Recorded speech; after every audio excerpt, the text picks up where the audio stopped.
Hi everyone. What we're going to be working on in today's lesson are some foundational skills that you'll need for the rest of this chapter. So what I want you to look at is this function that I have here, which is a cubic function, and I have a line that cuts through that function in two places, which is called a secant. I want you to imagine if I took this point Q and I kept dropping it lower and lower and lower so that the height difference between P and Q got reduced. So for example, if I dropped Q down to here, this line would now look something like this. Okay, so Q is much closer to P, but of course it's still a secant line because it is intersecting our function in two places. But eventually, if I could just take that point Q and drop it down, down, down all the way, this line would no longer be a secant, it would be a tangent line. And a tangent line intersects a function in exactly one point.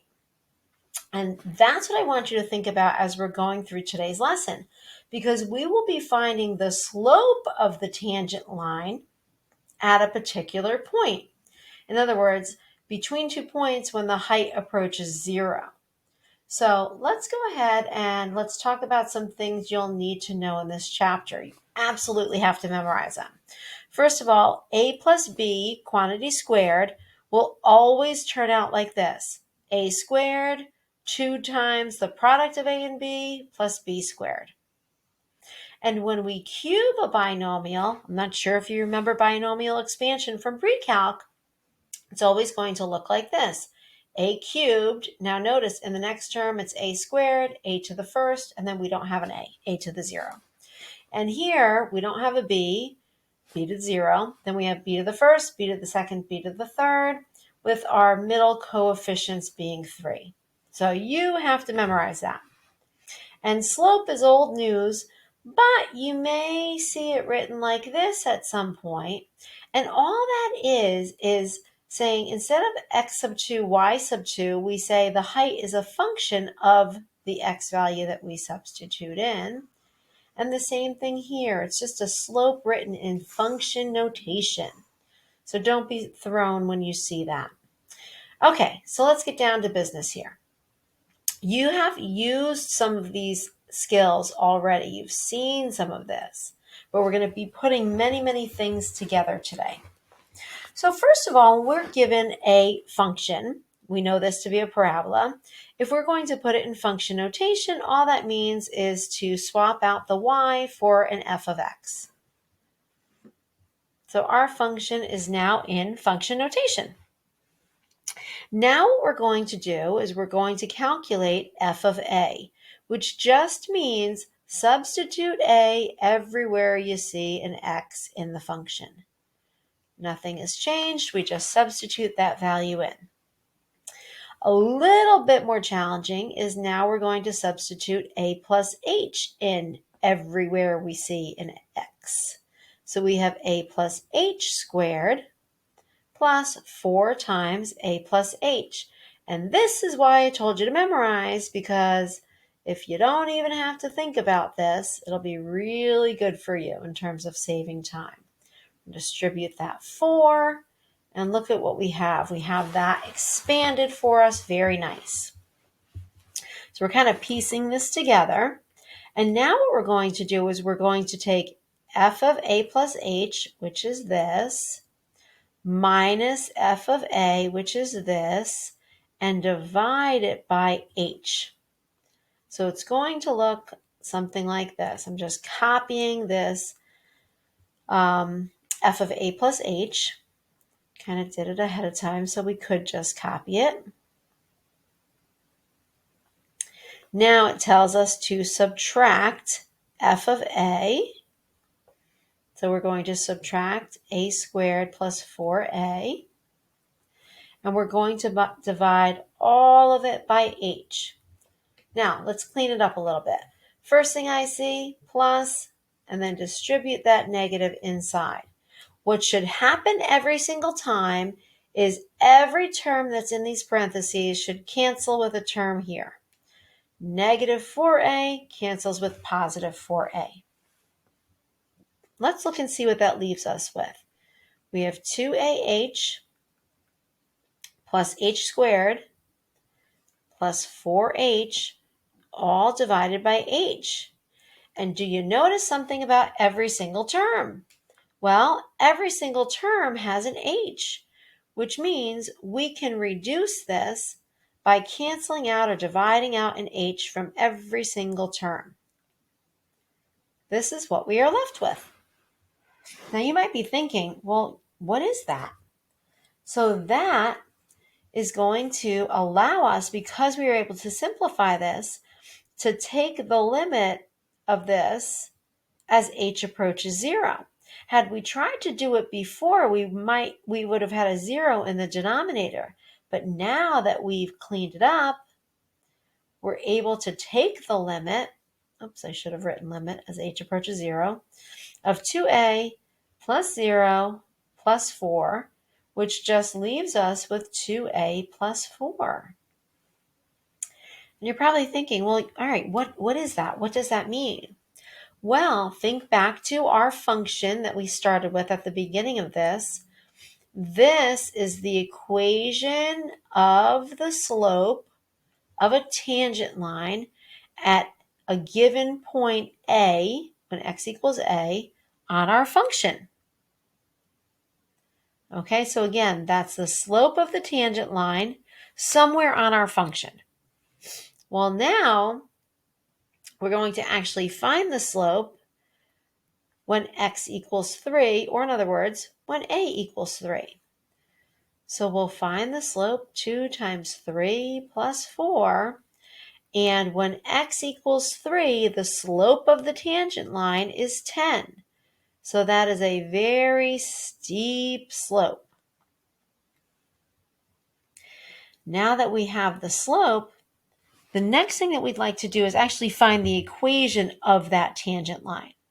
So in order to do that, we're going to use y equals mx plus b, but we're not ready yet because we need a point when x equals 3. So we will have to substitute 3 into the initial function. Now let's scoot back here and see the initial function was x squared plus 4 times x. So we will do 3 squared plus 4 times 3. And what we find is that f of 3 equals 21.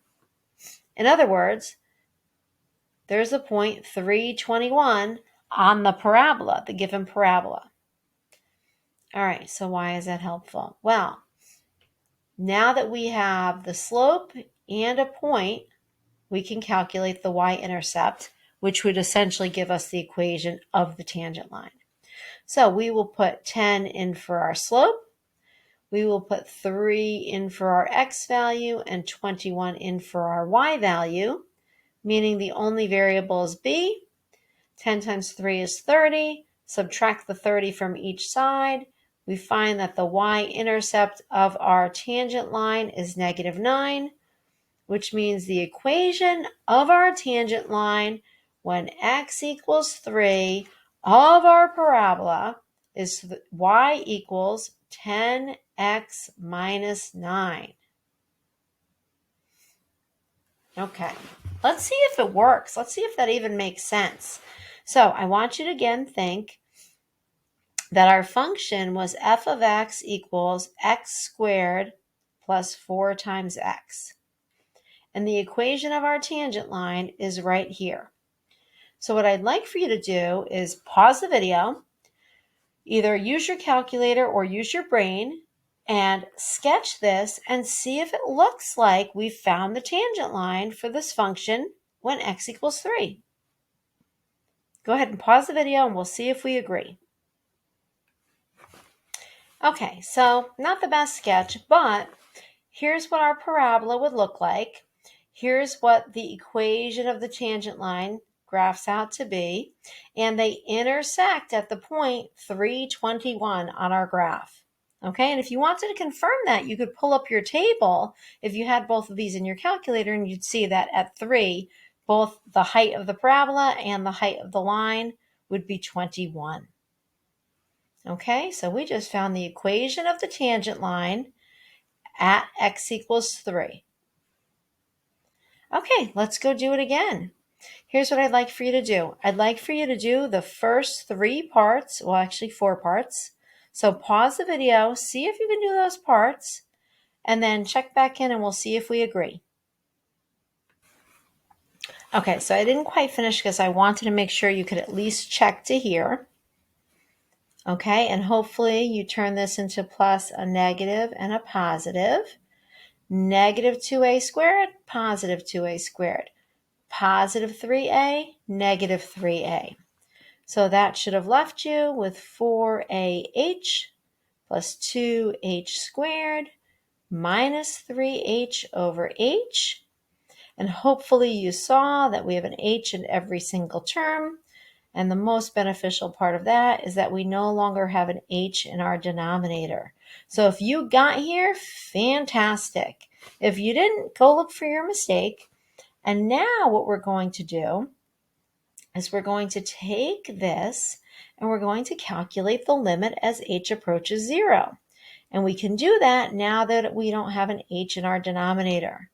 So we have 4a plus 2 times.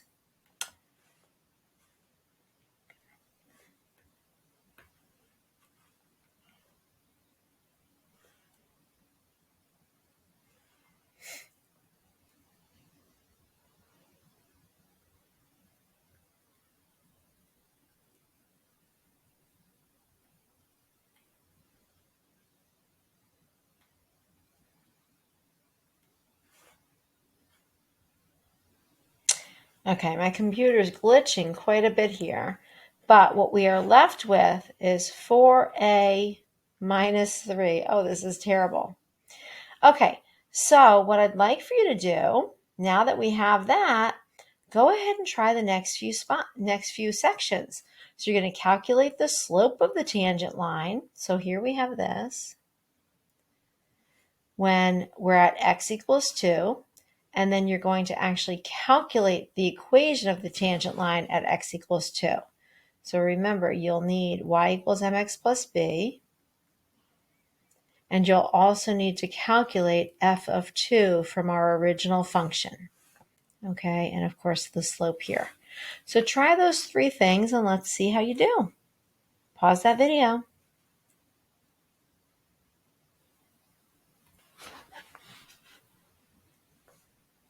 Okay, how did you do?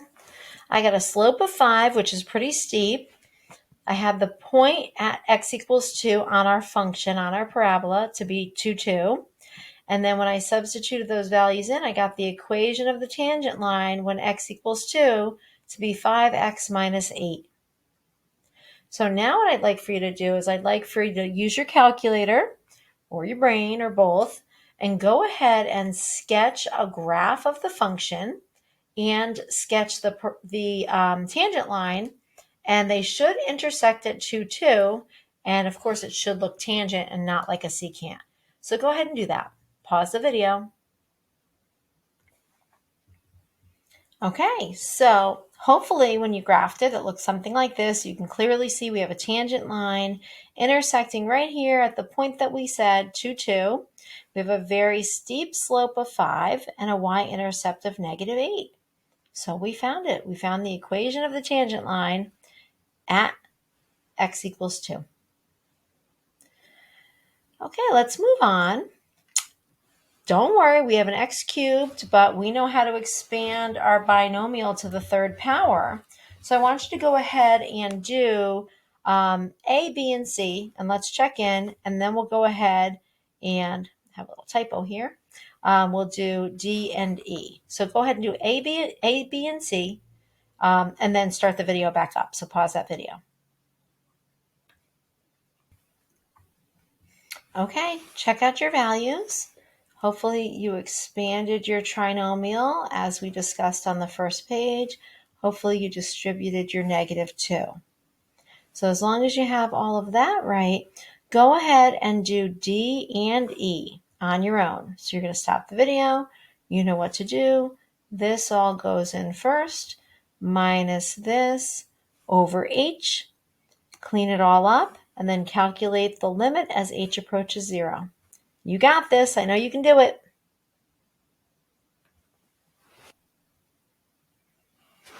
Okay, let's take a look. So I got 3a squared minus 2, which again represents the slope at any point on our curve, on our function. So now you're going to go ahead, assuming you got the same thing as me, you're going to go ahead and you will calculate the slope of the tangent line at x equals 3. Okay, so calculate the slope. And then you're going to calculate the equation of the tangent line. So go pause this video and let's see what you can do.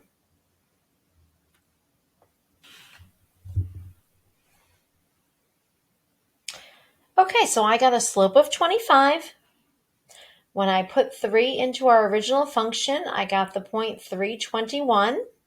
And when I use those two values to calculate the equation of the tangent line at x equals 3, I got y equals 25x minus 54.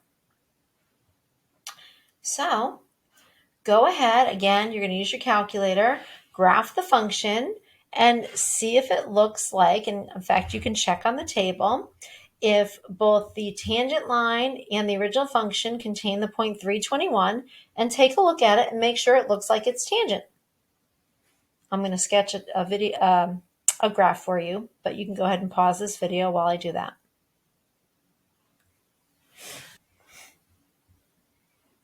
Okay, so this is what my graph looked like. Okay, and I looked on my table and I could see that I had both the function and the tangent line both contain the point 321.